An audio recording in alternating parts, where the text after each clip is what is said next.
পুরা পাড়ার এই নারীর মুখটা আমি ভুলতে পারি না। সেদিন অসুস্থ শরীর আর ক্লান্ত চোখ নিয়ে সে আমাকে দেখে বলে, ভাই আমাকে দেখো, আমি মনে হয় আর বাঁচব না। আমি তাকে সান্ত্বনা দিয়েছি এবং আমি তার প্রাথমিক চিকিৎসা দিয়েছি নিজের সর্বোচ্চটা দিয়েই।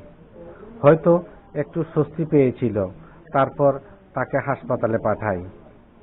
আজ হঠাৎ সেই ভিডিওটি আমার চোখের সামনে দেখলাম। তার সেই দিনের কণ্ঠ, ব্যথা আর ভরসার চোখ, বুকের গভীরে এক চাপা কণ্ঠ যেন জেগে উঠল। তিনি ত্রিপুরা, কিন্তু আমাকে অনেক আদর করতেন।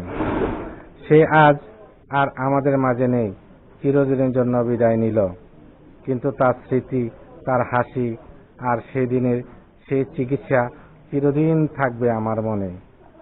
আমাদের জীবনে এই ক্ষণিক আলোর মতো কিছু সম্পর্ক হারিয়ে গেলেও থেকে যায় গভীরের এক অনুভবে।